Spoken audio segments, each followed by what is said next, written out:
After years of wedded bliss, Nick couldn't take it any longer. Melissa, through no fault of her own, had grown up in a home without cable TV or a VCR. If that last sentence confused you, Google it.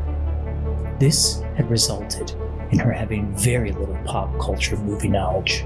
In order to right this injustice, the duo will watch and discuss movie after movie until Melissa has caught up with the zeitgeist of her generation. Welcome to their journey. Happy New Year. Happy New Year. And how are you feeling today in this brand new, shiny, spanking new year? I feel great. Thank you. Wonderful. Mm-hmm. Do you have any idea what it is we are about to watch and embark upon in our journey this week? No idea. Yeah, I didn't either until earlier today. I was like, what should we do for the new year? Like, what's the theme for that, right? You know? Mm-hmm. We're going to be watching a movie called Logan's Run. Logan's Run? Have you ever heard of this film? I've heard of this film. Ooh, okay. Have I seen it? I don't know if I've seen it.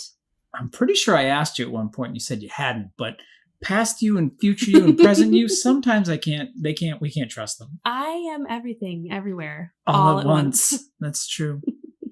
Well, if you've seen this movie or theoretically seen this film, what do you know about it? What do you think it's about? I think it's about like, it's set in the future, mm-hmm. and it's like a different world. Okay. Futuristic world. Future world. Okay. Future world. Future world. We are now in the future. Well, that's kind of why I picked this one. You know, maybe. I don't know. We'll see. I don't know. I'm kind of getting it mixed up with Tron in my mind. Maybe. Are you just thinking of Tron then? No, because I watched a movie in college. Oh, did you? Just one? Yeah. I watched a movie in college that maybe is this movie. I don't know. All right. Are there like people with feathered hair? Are there people in it? Yes, there are people in it. Spoilers. Lots of like feathery hair. Feathery hair? Yeah. Maybe some mist pastel colors. Like the whole palette is like pastel. Mist pastel colors? What does that mean? You know what that means. If you just said, is there mist in the movie, I would know what that means. Yeah. It would either be a game from the 90s or, fog. So, yeah. Okay, so mist pastel colors. Do you mean like past tense of like, I miss you? Mist pastel colors? No, like fog lens. Fog lens. Effects. Whoa, okay. And is there like something where in their culture they have to die at a certain time? And so this person is like running because they don't want to have to go through this thing that's going to lead to their death or something? Have I seen it? Am I describing it? Yes, you are describing the movie. We're still watching it. Okay, well, clearly I need to see it again because that's all I remember. You obviously do. How are you feeling about this one? You excited then?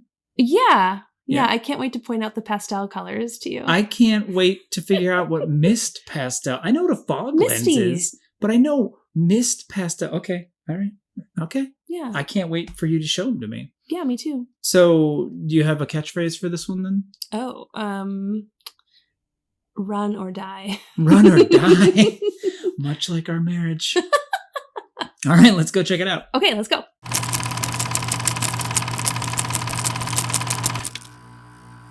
Hello. Hello. This isn't what I ordered. Wait, is this what I ordered? Do you mean a podcast? Did you order No. a conversation about Logan's Run with me? No, my wife. Hello. Oh. Sorry. I thought you were on the circuit. I thought you were on the circuit. This is also me trying to have that accent that he had. Ooh, he did have a good accent. He did. Very faintly British. Faintly British, like just the slightest hint. Hers too. Of British. Yes. They're probably because they're British, I would imagine. And maybe they toned it down a bit to make it in every location movie. Who are we talking about? Oh, sorry. Logan's Run. Yes. Yeah. Yes. We did it. We watched Logan's Run. We sure did. Turns out it was my second time. It was kind of. I'm pretty sure I fell asleep the first time I ever watched it. Like 10 years ago. Reputation. No, 15. At least. Reputation intact slightly because half of the movie you hadn't seen. Mm-hmm. Mm-hmm. And you said frequently, I don't remember any of this. Yeah. And actually, I also did not either. So maybe we both fell asleep. Maybe you watched it with me and we both fell asleep. So I definitely am pretty sure that I watched it in Rainy Street. okay. So I don't know. Yeah, I When don't we know. were in I think a college. roommate was like, you need to see this movie. Oh, this definitely feels like a movie I would want to see. Like, yeah. Just the beginning part is so action packed as opposed to the second half. Mm-hmm. And the second half is so evokes so many other science fiction, like what a twist type things, you know. I like the second half even better than the first half, actually. I really enjoyed I enjoyed it. that. No, I'm just saying it's less action packed. Mm-hmm. It's more like exposition and quirkiness and character development and things like that. So if you were to watch this movie while you were tired, Yes. that would be a good time to fall asleep. Absolutely. It was very soothing. There was lots of walking, Yeah. you know, and not a lot of gunfire, you know, very little. It's the perfect, like, has a nap segment. There's like a good 20, 25 minutes there where you could just easily fall asleep. And then there's like a fight, and then that'll wake you up again. But we didn't fall asleep. We watched it We sure this did. time, and it was really good. Yeah. So, you want to give us a summary beyond what we just did? In a world where, I don't know, something happens to their world. The environment is like ruined. So we think. That's what it says in the beginning. So it does. all the people had to go into this like dome, which Yes. looks a lot like Epcot Center, just bigger. And there's no Polly Shore No Polly Shore. biodome. Oh, okay. Sorry. Any opportunity I have to reference Polly Shore, I have to take it. Of course. Pretty Clearly. sure. Yeah. That's a must. Anyway, so they're living in this dome, and it's all enclosed, and it's just a bizarre way of life. Yeah. You learn really quickly that the people, when they reach the age 30, Mhm. they go to the ceremony, and they have the a carousel. chance, the Yeah. carousel, Carousel. and they like have a chance to regenerate. But what really happens, you find out later, is that Mhm. they're just dying. Yeah. They're kind of like, they float up into the air Mm-hmm. after this kind of like night. They're standing in a circle in the carousel, and it starts to move, and they're being watched by a crowd of all the younger people. Yeah. Who's like cheering them on and like, regenerate, you can do it. They're so happy. And then they float up into the air, and then almost like a bug zapper, they hit something, Yeah. and they like spark and like zap, and they're gone. Right. Yeah. And everyone believes that at that point they are regenerated, Mm-hmm. into a baby? That's what I think. That's the sense I recall. Yeah. Like everybody is kind of taken care of by machines. You know, they're born, they're little babies. They have their little jewel in their hand that like shows how old they are and when they hit the point where they need to regenerate, air quotes. When they have to go to the carousel. Mm-hmm. Our hero, Logan, he is a sandman. So he has a specific job. Yeah. Because once in a while, there are people who don't want to do this. They don't want to get in the carousel. Shocking.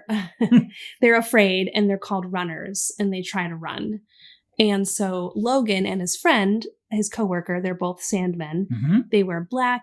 They have like a gun or a laser thing that You looks know, like a gun. it's on the line. It has like flames, but then it explodes. So it's Future Gun. Let's It's just call deadly. it Future Gun.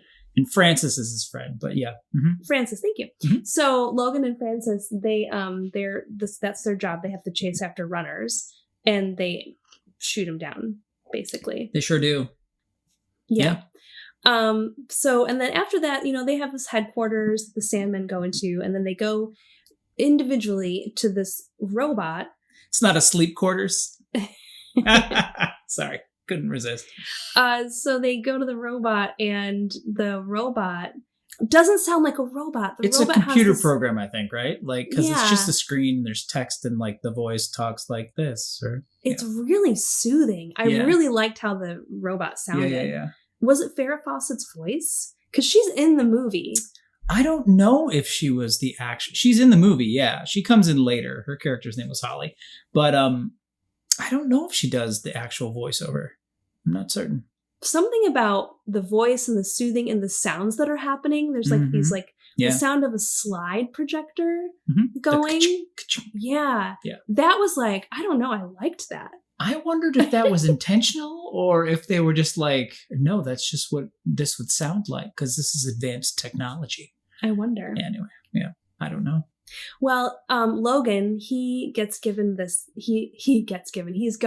into the computer room and she tells him that he has a secret assignment. And he's not happy about it. No, because the assignment is the computer suspects that there is a place outside where runners have gone and like they've succeeded in escaping and they've gone to this place and it's called Sanctuary. And there's a symbol for Sanctuary and it's an ankh, like that old Egyptian symbol, like a cross with a circle on the top. And so he has to go and infiltrate Sanctuary, which means he has to become a runner, which is the thing he hates. And he's really unhappy about it. And he's like, hey, am I going to get my 4 years back when they like advance his little crystal to be a runner status? Right. And he never gets an answer. It's just like, go do the thing. Silence. Yes. And he asks something about what happens after regeneration. Or aren't they regenerated? And the computer doesn't answer. Just shh. And so he kind of has this first inkling that like life is not what he thought it was. Yeah, like what's going on here? Yeah. So he does what he's supposed to do and he becomes a runner. And he had met this woman. Jessica, yes. Jessica. He met her when he was trying to like have a recreational Tinder date. It was like futuristic Tinder. Like, dating apps. And they ended up not hitting it off. But yes, she had the ankh, the sign on a necklace. And so he thought of her. And so he goes and searches her out again. Yeah. And he's like, I have to run and you have to help me. And she does unwillingly. At first, well, she tries to lure him into a trap, but then he ends up like saving another runner while he's in the trap. Right. And so that proves to her that he's actually legit. Yeah. So, yeah. Even though still at that point you think, oh no, he's just faking it because this is his assignment. Yeah. And meanwhile, Francis is following him. And he's kind of starting to see that his friend has turned. Yep. And he doesn't give up. He's like, he's going to chase this mouse. He's like the Terminator in this movie. Yes, he is. He just keeps coming. Oh my gosh, he is. He just keeps coming. Even after you forgot about him, he's still there. Yeah, totally. So, yeah, Logan and Jessica, they run. And this whole time they've been in, you never see outside. They are in the dome. Everything is like within a structure. And they've gone to this unused part. It's like a 70s Mall of America. Yeah, yes. It is. And it was definitely shot in a mall. Yeah, totally. And it's a weird feeling of like being just always in a place. And they start going down. They get into like where there's like pipes and like a basement kind of feeling. And they find other runners. And at first they weren't going to let them through, but they did. Yep. And they finally get to a point where they are outside of the dome, but they're still in the like underground, I think, right? Yeah, something like that. Talking about when he gets to the ice place. Yes. This is where it gets really off the rails, and you're like, where is this going? Right. So they get out. Francis was following them. And I think some blasts like made like all this ice fall. No. Francis comes after. Like there's just a robot that's like, "Hi, welcome." I was just getting to that part, but yeah, go ahead. Sorry. Okay, keep going then. No. So they get out into this ice part, and there's a robot. This is a pretty cheesy part of the movie. Yes. His makeup is not so great. Well, you can see the human underneath when he's talking, like in the mouth slit. But yeah. Yeah. Yeah. That's definitely the cheesiest part of the movie. So explain the robot, because it's very strange. It looks like it like has like pipe arms, those like accordion like ductwork type pipes.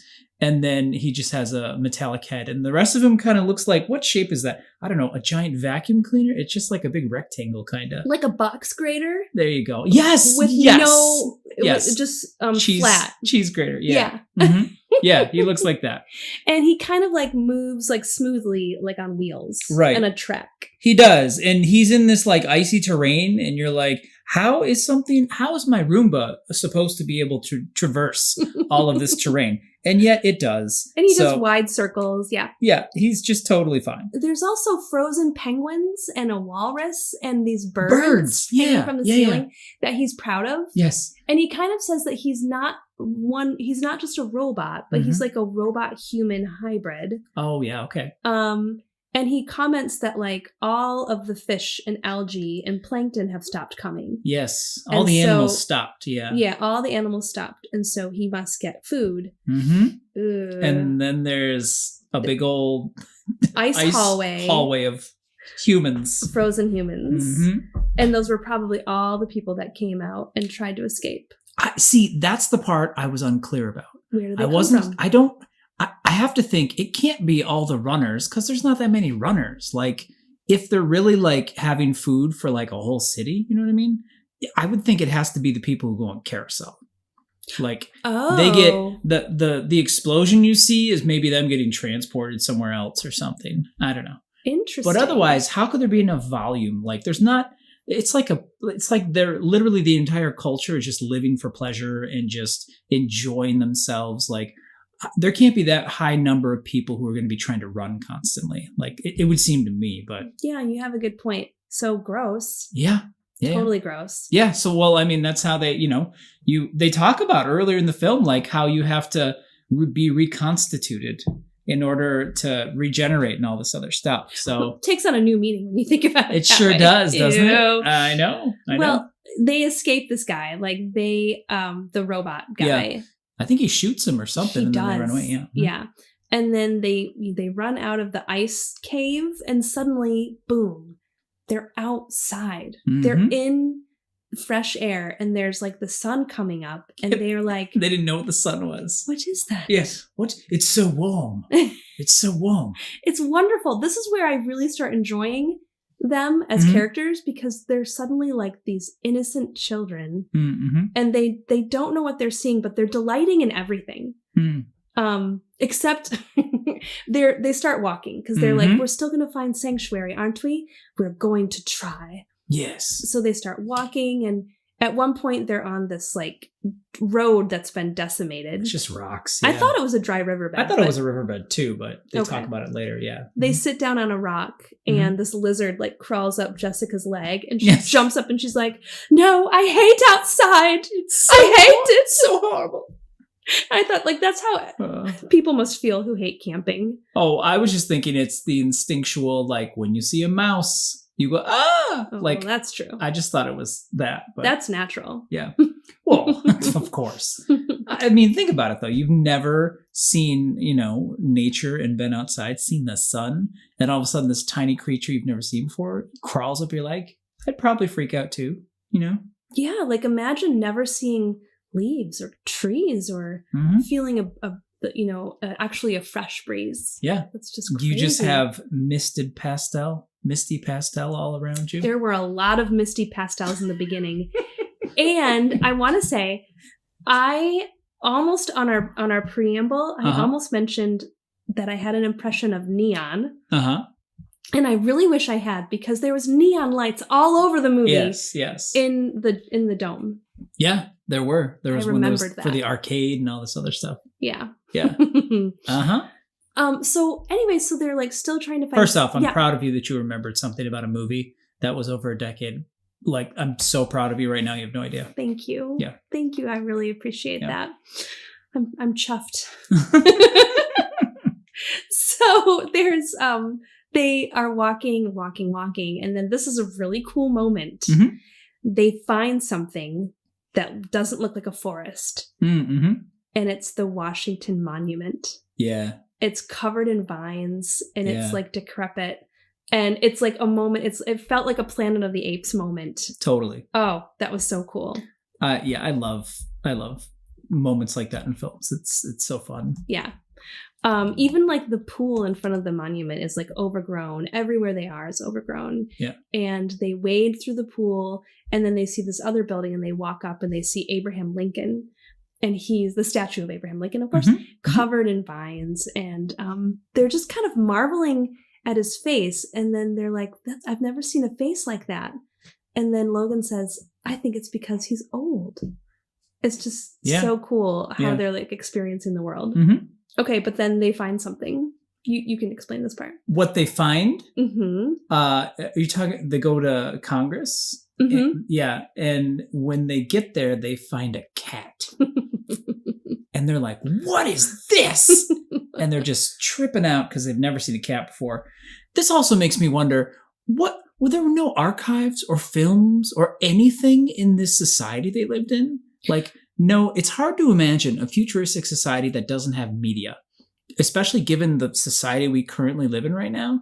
You know, if you got to a point where you had technology that could take care of you, look at all the media we're constantly generating as a society. But if you follow that train of thought, if it was the computers or the what did you say taking care of you? The robots? The robots, yeah. Taking care of you, they wouldn't want you to have that. They wouldn't. That would be it would be too tempting for you. You wouldn't be able to be subdued. I don't know. Someone would have had to.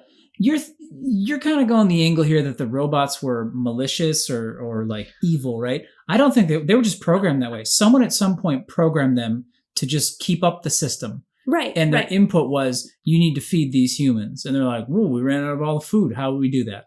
And then they came up with a solution. Like, yeah, I'm not saying it's malicious. I'm saying that would be like part of them solving that problem. But I think the humans would have done that. The humans would have been like, we hit a point as a society where whatever, our history is making it so we're destructive, or whatever the impetus was for them to create these domed cities in the first place.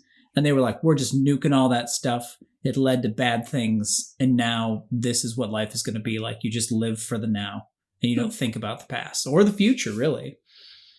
But anyway, that's my thought. Okay. Well, what else do they find in Congress? Well, they find another cat and another cat and another cat. They find at least 40 cats. And the person who takes care of those cats is a person. Mm-hmm. It is an old man. Yeah. He's the best character. I really like him. The only part I didn't get about him is the fact that they just couldn't get an actor who had wrinkles. Like, they used fake wrinkles on him. Which I was they wanted it to be pronounced, I suppose. I guess. And it's funny because, it's the 70s. This was from, I think it was 76. And people, they had the younger people, even the younger people, A, a lot of them looked over 30. And, yes. And B, they had wrinkles. You know what I mean? So maybe they needed to do the makeup to do crazy exaggerated wrinkles. But yes, they had this. He was, Luke Skywalker in the Last Jedi? Like, he'd been living by himself for a long time. His parents had died, and he's not really straight with his answers. So you kind of glean this from what he says in his answers to their questions. And he's endearing. Logan and Jessica are like immediately endeared to him, and they do ask a lot of questions. And I love the exchanges between them. They don't know. They saw some gravestones and they were like, what does it mean? What do you think this means? And he kind of explains sort of in a roundabout way what it means. Like, what's husband? What's wife? Beloved husband, beloved husband. Wife. Yeah. Because they didn't have family units in the dome. Yeah. This is movie, like, you're describing all the stuff that they don't do as much in movies now. Like, there's certain, like, what we'd probably call like art house films that would do that kind of exposition, and just like taking the time in the film to just let it develop, especially at that point in the film. Like, it was way into the film. Right. You know what I mean? Yeah. Like, they don't really do that a lot nowadays. It's like, this was like a big budget sci-fi, like, epic type movie. And then it has these like super slow, like diving into the characters like moments, which just, you don't really see that much anymore. That's why I like movies from the 70s. Like that's kind of just how the pacing was with a lot of the films. So anyway. I liked it. I had no problems with the pacing in this film, but it does feel very much like two halves. There's like a demarcation line of when they're in and then when they're out. Two Towers versus Fellowship of the Ring. There you go. Yeah, they decide that they have to go back though, because Logan. He decides. Wait, let me back up. She did not want to go. Who finds them? Francis, the Terminator, who won't give up. Yes, he finds them, and he with all the cats. Completely ignores all the evidence around him. Yeah, does not want to listen to reason. His brain just like starts to break, and he just goes kind of crazy. Yeah, and just wants to kill. Yeah, so Logan in defense ends up killing him. That's a very unbelievable part because he hits him a little bit with his flagpole. Hey, that was quality steel made in America flagpole, so I'm sure. Okay. And maybe he had future fu, like kung fu, but future fu, where there's like a certain way you hit with a flagpole and then it just, takes people out. That must be it. Could Okay, be. Sure. Could be. So then Logan is like, we have to go back. We have to tell everybody about this. He just can't live with like staying out there in his happy newfound world without sharing it with everyone back in the pod. I think it was too like his motivation was, we can't let other people die. They don't have to die. Like as soon as they were out of the pod, the crystal on their hand went just to clear. It was clear. Just, Yeah. So then they were no longer in danger of dying. Yeah. Yeah. And then so they venture back. They don't know how to get back into the pod, so they go to this place where the water's funneling in. Yes. And it's this cool I wish I knew where they filmed it. The set was cool for this because it's like this waterfall going downward and you can kind of walk on the steps. All man-made, like this. And you're like, why, if for a system that's designed to have no humans out here, why is it so perfectly designed for you to walk around it? And it's like manicured lawns and everything. Right. Yeah. Little details there. Little details. And then they expertly, they've never, we have no evidence that they have pools. Okay. So they might know how to hold their breath. They got that. But they have no idea. This is like their filtration system. Yeah. And they go into the water, just hold their breath. They say, oh, old man, hey, wait here. You probably not going to make it. So wait here for us. And the old man is like, but I really want to see all the other young people. Yes. And they said, we'll bring them out to you.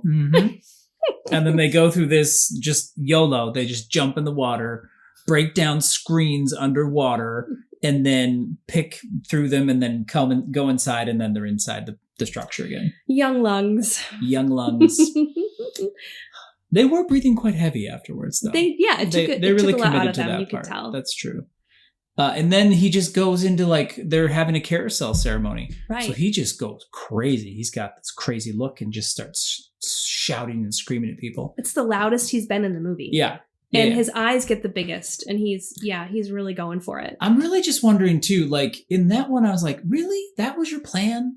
Like either he's like kind of dumb or he's a super genius, because what happens is he gets taken. Of course, he gets captured by all the people the Sandmen who do what he did. Right. And he gets taken and he goes in and then he breaks the robot. He gets interrogated with that super cool like effect they used where it was like a hologram of his head or something showing him that it was reading his mind and trying to like break him. But he just tells the robot, this is what I thought. You thought it was a little different, but I thought he was telling the truth and the computer didn't know how to process it. So the truth didn't know it as the truth. So the fact that it was being told the truth, but it detected he wasn't lying is what made it like just melt down. It just crashed. Well, it kept asking him, where is sanctuary? And he kept saying, there is no sanctuary. But I also thought that could have also meant like he was lying, because I thought that the outside was sanctuary. It was not in the sense of what the computer was looking for, but it was actually freedom from dying. Yeah, but I think... And something beautiful. Well, freedom from dying at 30, but yeah. I think he was, but like, I think he was answering it genuinely. Like, he was asking, like, where's the place where the runners go? Mhm. And he saw no evidence that there were runners out there. Yeah. Like, zero. Right. The only thing I thought is, like, the old man, maybe his parents were runners, and a long time ago they had it, but he didn't notice the parents didn't have the crystal in their hand. So yeah, and he didn't either. The old man. Yeah, he would. Well, he wouldn't have, I wouldn't think, if he were born outside, but his parents might have, but he never mentioned it. So True. yeah. Well, so he breaks the computer with his truth telling, and Speaking truth to power. he starts shooting at things, and yeah, there's yeah. like an explosion, and then that lovely thing that happens in movies sometimes, Yes. where an explosion just cascades into more explosions. Yes. No real reason why. Buildings that aren't even connected, but suddenly everyone needs to get out because the pod is going down. Yes. And I love the scene or the shot, like the old man is like at the bottom of this waterfall, Mm-hmm. and he looks up at the edge, Yeah. and one woman comes up and looks at him, and then more people just start coming up, and they all come down and crowd around him, and it's like a really sweet, like, I can't believe this is happening sort of moment. It was really cool. He even like has that nerd out moment too, where he sees Logan in the distance and he's like, he's like mouthing like in pantomiming, there's all these people. It's really sweet. Yeah. I also too, like, it's a sweet moment, but the like nerd in me is like, where do they come from? How did they get there? There was no clear way to exit. Why can all of these people suddenly just evacuate? All that stuff. But anyway, those are questions you don't need to answer. Yeah. And also too, the fact that they just fundamentally destroyed all their way of producing shelter, food, heat, everything. And they're in Washington. So maybe they'll have a month or two until the weather hits. Washington, D.C. But the weather's going to hit. And so, yeah, all those people, it's going to be interesting for them to survive, having no knowledge base of how to do anything. Well, some of the pod had to have survived the explosions. Not everything exploded. I don't know. It seemed like it, but it could be. It could be. It does end abruptly. You don't. Yes. That's another thing from movies in the 70s. You don't get to know what happens next or where it goes from there. Like, you're just, it's over. It makes me think of Dawn of the Dead. They just get in the helicopter and they're just like, all right, see you later. You don't know. Mm-hmm. So it leaves a lot to question. Mm-hmm. Whereas now, like, we have so many wrap-ups after a movie. There'll even be the text like, Logan went on to open a successful business. And he restored the Lincoln Monument. Jessica went on to create pants for the cold weather. Yes. Oh, that was actually one of the trivia facts. It was like one of the bloopers was her like underwear changed colors throughout the film. Like, yeah. Well, she's wearing a really short tunic. They all are. Like, the women have tunics on, and then the men are in like these weird flighty, like, they're like blouses, I would almost say. They're like deep V-neck blouses. Except for the Sandmen. The Sandmen have like turtlenecks. Yeah. But everybody else is like, they look like, I don't know, elves. They're red and green. So I kept thinking of the Santa Claus, the movie with the elves, except it's like young, yeah. It's a little more pastel, though, wouldn't you say? I wouldn't say it's misty pastel, but it's probably more pastel. Yeah. I would say misty. I bet you would. So it sounds like you're glad you saw this film. Oh, definitely. Okay. Especially because isn't it like in the halls of the hallowed sci-fi movies? Like, and I am a sci-fi geek, so that's true. It is, people definitely reference it. It is a pop cultural referenceable film. Yes. Okay, so you have to say the effects are not that great. Yeah. I mean, some of them are at least interesting. Interesting. That's a nice. You're so kind. Well, they were good for the time, but they're very dated. They are extremely dated. And one part where like the ice is like collapsing. It's confusing what they're like trying to make it look like. Yeah. Like, actually, it was really confusing. There's a lot of, you could tell, like, styrofoam blocks that were used for when stuff was falling. Yeah. But the story is like totally great. I love it. It's totally worth watching for the story. And also some of the technology that they had, like one of the best parts about watching sci-fi is like seeing like what people imagine future technology to be. Right. And this had some really good examples of that. Like the whole what was your favorite one? Well, I really liked that they could just like appear. Like what would that be? A teleportation? Did like they just appear? I thought they did the pods. Which time did they just appear? When he picked her. Oh, yes. That was like yeah. That was teleportation. I would think so. Yeah, that was quite funny. That was really cool. Yeah. They still have jacuzzis in the future. They sure do. In this one. They sure do. And also too, well, the crystal in the hand was interesting too, just as a, I don't know. There's so many things that could be. Is that the iWatch? It's telling your health. It's pedometer. Maybe, I don't know. It's pedometering your life time frame. Anyway, I really liked it made me think of the Boring Company, because there were all the pneumatic tubes that were just like shooting them throughout the city. Yeah, that was cool. That was neat too. That reminded me of the monorail at Disney, especially since the whole place looks like Epcot. Yeah, it totally does. It looks like a model that they probably did like as a proof of concept for Epcot. And then it was too ambitious or something, so then they just used it. Do you think there were any messages in this film? Is it something about like living it up while you can? YOLO? Your favorite saying. It was YOLO before YOLO. That's one of my favorite memes on the internet with Aragon, and he looks at the horde and says YOLO and just runs into it. That's one of my favorite memes. I love that one. That's great. I like it. So just YOLO is there's no, but I think the message would be there's more to life than that. Because the hero is the one who found that like you don't have to live that way, and there's more to life than that. So I think the message is don't believe what you're told. Experience things for yourself. Okay. Like you could be told to live your life a certain way and do certain things, and that was very much ingrained in their culture. It is, and it just leads you to ruin and unnecessarily to ruin. So Interesting take. Yeah, I try. If you, sorry, I was just thinking, like, what cast would you want to be? Because there were like there was the Sandmen, there was the different, the Jessicas, and then the runners. Like, where do you think you would fall into the spectrum of life? I wish there were more choices. I don't really like any of those choices. Yeah, those are pretty hard, aren't they? Yeah, I'm sure in the book, which maybe I have to read now. Yeah, maybe there's more like fleshed out. Would you pick one?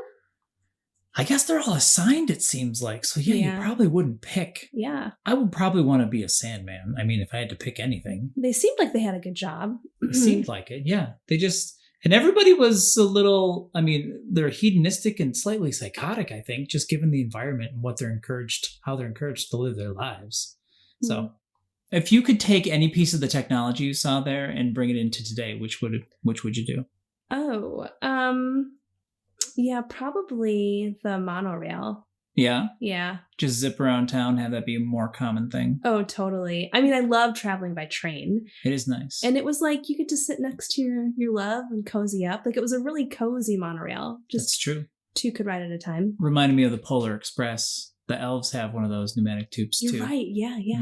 What about you? Is there a piece of technology you would want? I would want the dating thing where you like make people materialize, but I just want that for food. I just want hot food to materialize in my home when I want it. Tea, Earl Grey, hot. I was just going to say that. You stole my words. That's what I do sometimes.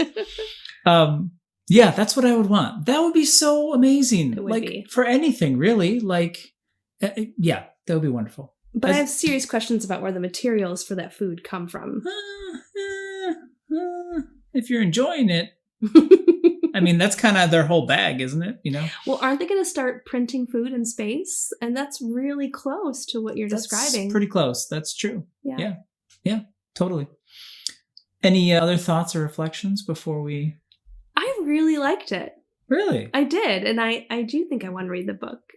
It made me want to dye my hair blonde and straighten it and get that like mushroom 70s haircut.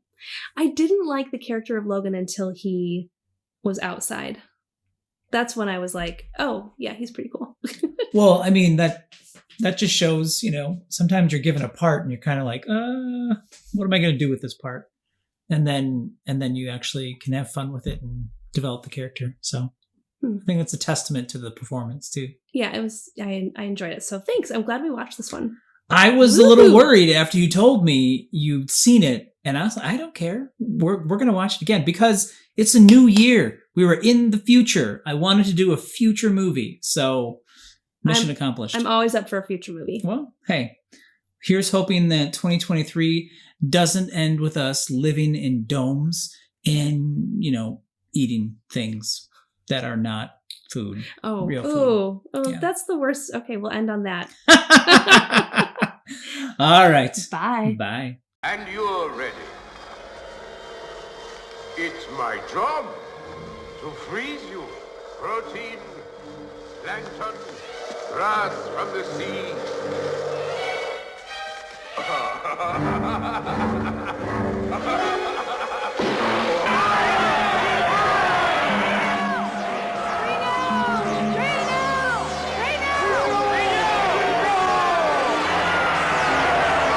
Got all these cats. Is that what they're called? Cats? Yeah, and they've each got their own name. Cats, of course. What else would they be called? Cats. You know they've each got 3 names? Yes. The naming of cats is a difficult matter. It's not just one of your holiday games. You may think at first I'm mad as a hatter when I tell you that each cat got 3 different names. See, they got the ordinary name, and then they got their fancy name. And that makes 2 names, doesn't it? Well, now it's got a 3rd name. Can either of you two guess what that 3rd name is? Come on. Above and beyond, there's one name that's left over, and this is the name you never will guess. It's a name no human research can discover, but the cat itself knows and never will confess. Will you, Henry? So people stayed together for this feeling of love. They would live and raise children and be remembered. Yeah. Raised me, didn't he? Right in there. Yeah. I think I'd like that, Logan. Don't you? Why not? Beloved husband. Yeah. Got the Beloved wife. beloved son. There we go.